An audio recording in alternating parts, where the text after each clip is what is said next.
right, Ryan. Tell us what we're doing today. Hey, square foot gardening. Really simple technique. Kind of the basis of it, I mean, it can be applied anywhere. The easiest way is a 4 foot by 4 foot box. Gives us 16 squares to work with. And basically a concept not wholly and totally created, but I'll say popularized by a guy named Mel Bartholomew. He wrote the book. And it's a really simple way of understanding kind of key components of tight, intensive gardening, which is plant space, right? Every plant has a different requirement of space. The idea of planting densely to maximize that, and good solid organic gardening techniques. And the final one, which we'll kind of touch on in demonstration, is succession, right? That as crops finish, hey, you can come in with new crops. And square foot gardening is a great way to just kind of maximize that space and I think drill in and internalize those concepts. It's what we do with elementary school kids, but I teach it for the libraries for adults. I think even on my own and coming from like farming, which was like, okay, how many rows of something are you doing? This is like, hey, no, just for personal consumption, and you shrink all that down. So I think it's good for everyone, but especially great for beginners. The yield out of a 4x4, depending on what you plant, could absolutely be enough for a small family. Maybe you want to have 2 beds laid out to really maximize that abundance. Smaller crops, so things like radish, carrots, beets, you're going to be able to grow more of that because they can grow tighter together. Bigger crops, squash, tomatoes, cucumbers, they need more space, they take longer. So depending, right? If you get a good solid mix of those things, then you kind of can be harvesting in perpetuity once the growing season hits. But yeah, I would say in general, good for a small family to start here. See it. If you need to expand, then you expand. If you read the book, Square Foot Gardening, and he'll give you the tenets, and we have a handout on that. You can see like the, whatever it is, 12 tenets of square foot gardening. He's gonna say no fertilizer. And that was something he kind of angled towards, Mel Bartholomew, because he was building a soilless potting mix, right, that had a lot of good compost and stuff, which in his theory was enough fertilizer.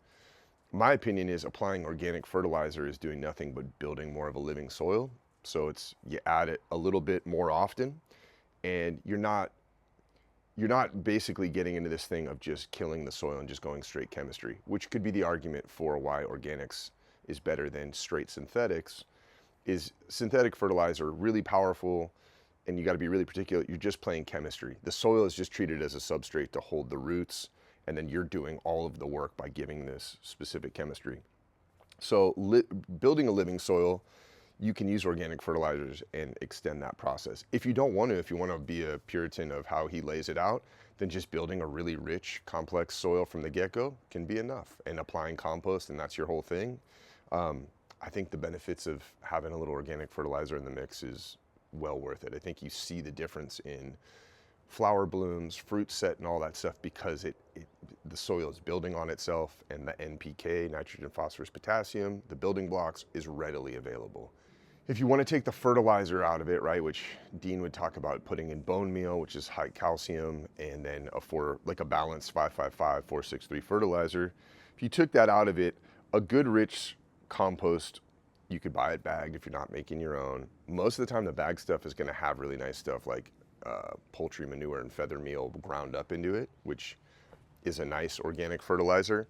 If you're just building it home, it's basically blending it at a rate where you're really creating a nice rich soil. So again, on Square Foot Gardening, he's not using any dirt. He's using peat moss or coconut coir and compost with vermiculite and perlite to kind of make this perfect spongy blend. So the compost, if you're not going to use anything else, and if you're making your own, it's got to be on a pretty high ratio, 50-50 to whatever medium that you're adding to, because that's going to really be the nutrient base and get also the fungal networks and other stuff going. If you're buying bag stuff for a 4 square here, it's quite a bit of bagged material. So you're looking at, buying a little bit more, but yeah, just kind of depends. From scratch, nothing underneath. This is 4 foot by 4 foot and just shy of like 18 inches deep. You're probably going to use, we could do the calculations, but just as the bag Harvest Supreme, which I believe comes in a 2 cubic foot bag, you're probably going to use about 6 to 8 bags to fill this. If I'm adding fertilizer, I would throw in a very modest amount of 2 to 3 cups of a balanced organic fertilizer. Cost-wise, 9. I think we're talking about, and then the frame, I got it for free. You could build it out of scrap wood. It doesn't need to be anything but just a container. Let's say you're out the door for all of this somewhere in the neighborhood of 200 bucks. And then you're good and running, okay? Yeah. All right, so we had a workshop here, God, I want to say in May, with Behind the Beat, my wife's nonprofit, and we did a demo. And basically we laid this out according to what you'll find in the Square Foot Gardening book and also the handout that will be cut in magically at some point here. And so we laid out a really simple kind of plan for a home garden. So every crop, and it's laid out in the book, like, hey, if you're gonna plant cucumbers, you can put 2 cucumbers in 1 square foot square. If you're gonna put carrots, you can put 16, all right? Again, thinking small things closer together, bigger things further apart. So in the back, we have a huge squash, which is like, it's a type of zucchini, a Mexican zucchini. It's like a pale green. That takes 2 squares. It needs a ton of space. You can just think about the amount of, we'll see how big the plant is, and you're like, oh yeah, you wouldn't want that jammed up next to each other. So kind of heavier feeder stuff and stuff that sprawls, we put on the back. We fence this off because of the ducks and chickens, and what you'll see is the cucumber. One of the tricks in Square Foot Gardening is go vertical, right? Things that want to just travel, you can push them up. So the cucumbers we have trellised. The tomato we have trellised up on the side. In the center we have 2 types of, we have a bell pepper and a hot pepper. And then flanked with carrots.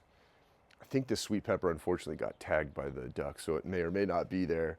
And then some of this stuff we've pretty much harvested. So radishes, really quick crop. From seed to harvest, less than a month. 20 plus days. So this one these 2 are pretty much done, and we actually can clear those out today. We can jostle them up. I'll apply a little top dressing of some fresh compost, and we'll seed those up with a new crop. The strawberries unfortunately kind of got cooked by the sun, so we kind of have some empty stuff up front. What's nice about this is things that are going to last all season. So these cucumbers are just flowering now, filled with flowers, little tiny fruit. The squash we've been harvesting, we have some to harvest today.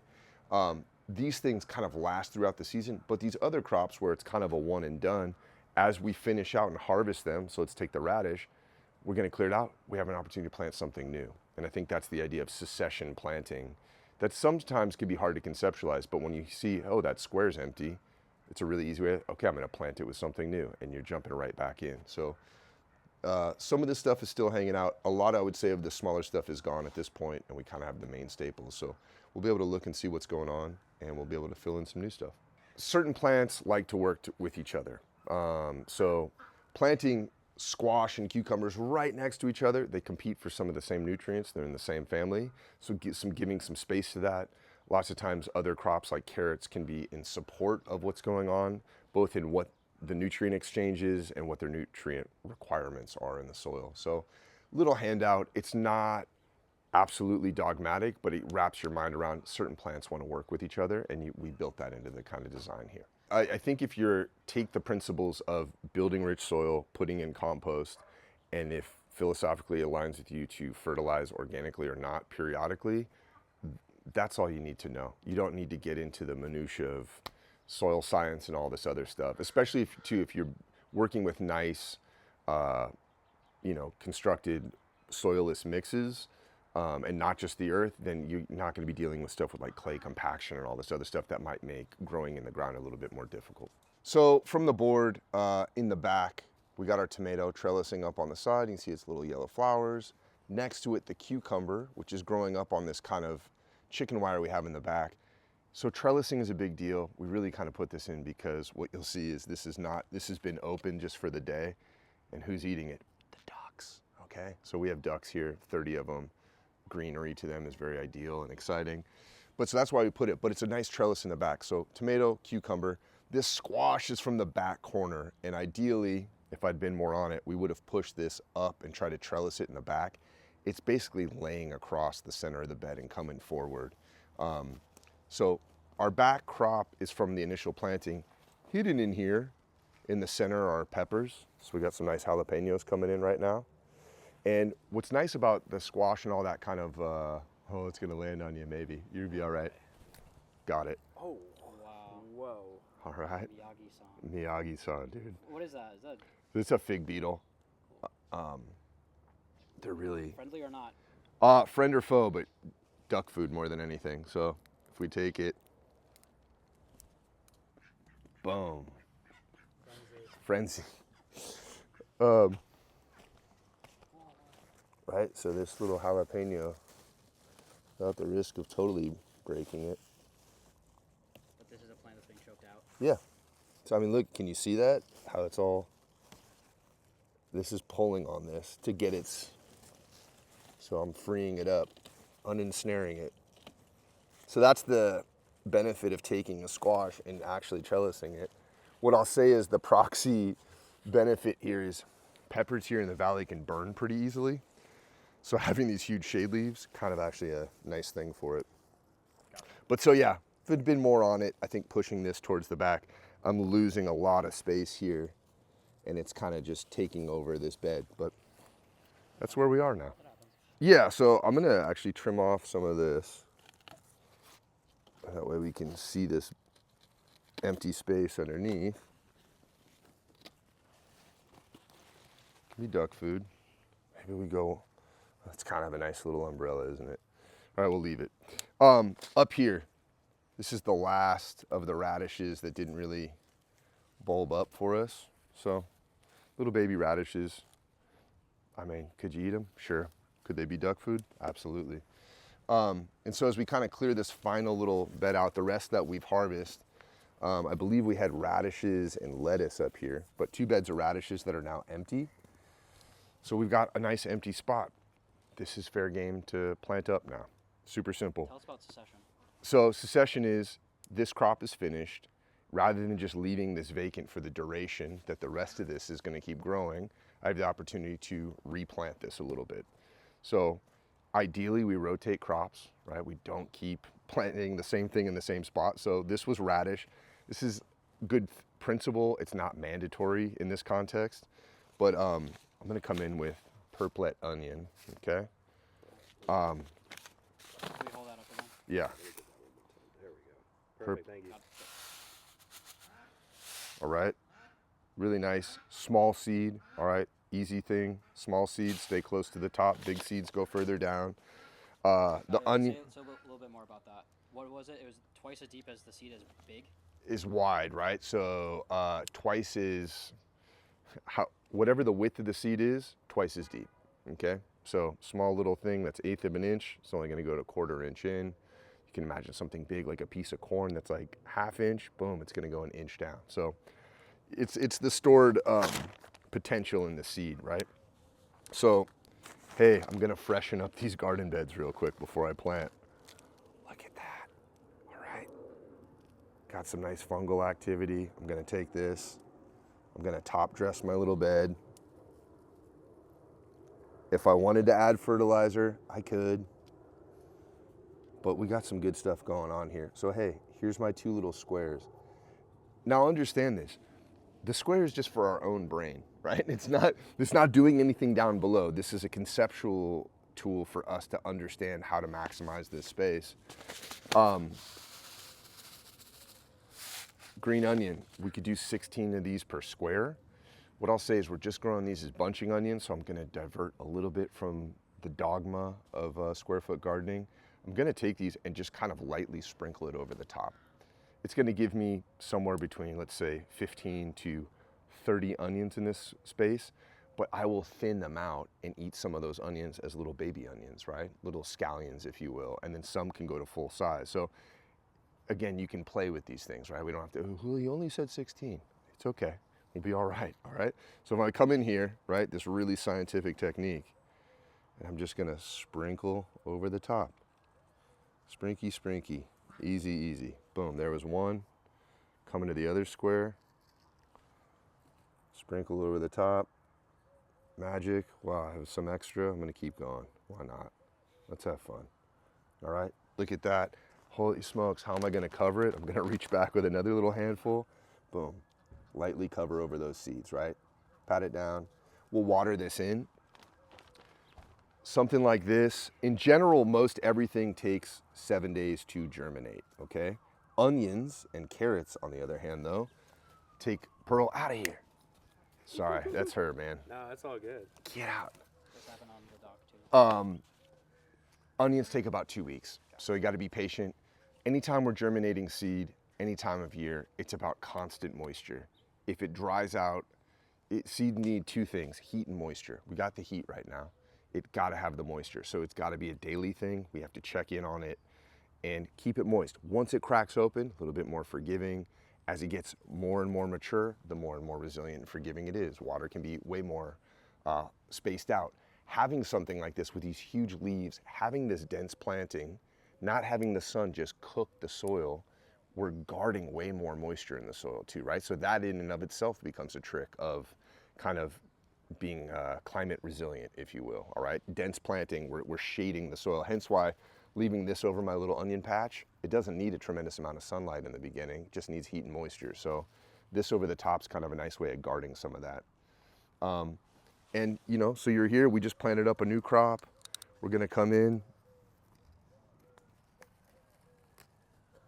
harvest as you need, all right? Little baby zucchini for cutting up for dinner tonight. There's a few of them in there, all right? That's kind of the idea too, is you're here every day working on it, checking on it, rather than like, I've harvested 50 pounds and now I'm gonna, whatever. It's harvest something for today, come back tomorrow and get some more, right? So that's another kind of ethos of the square foot gardening, is keep it small, keep it something you're visiting all the time and that you're always taking a little bit from each day. If you've built a good solid soil, everything's established and growing, hey, daily check if it needs water.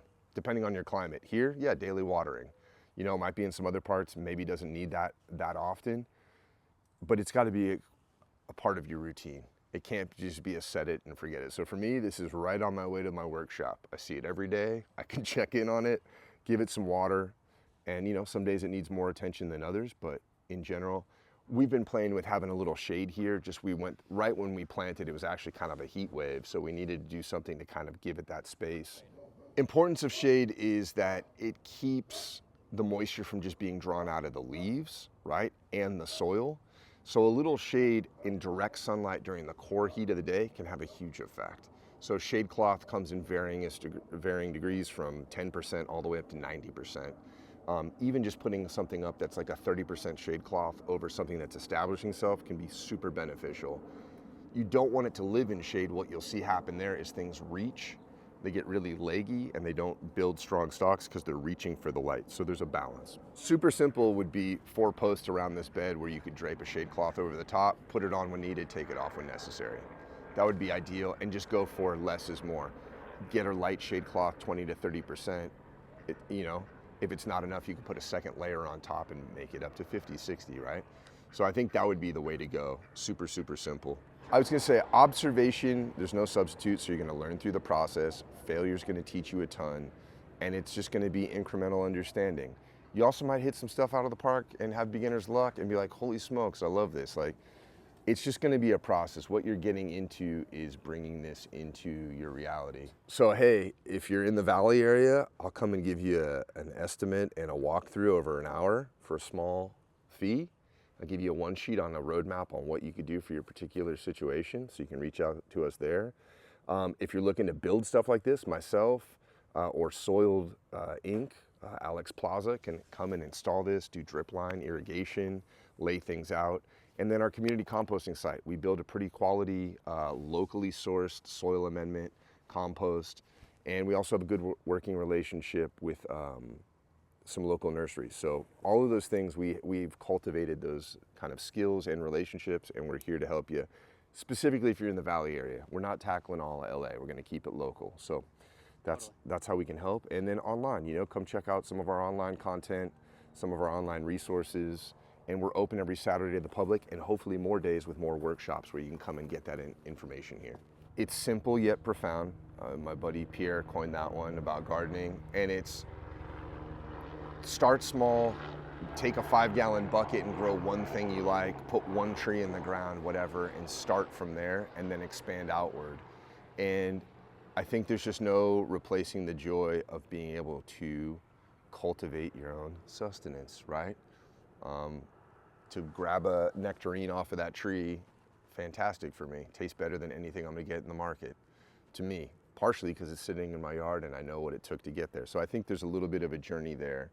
And it's just fun. It roots us back to where we were all coming from, right? Which is growing and cultivating things and sharing those things with each other. So, and don't be afraid of failure.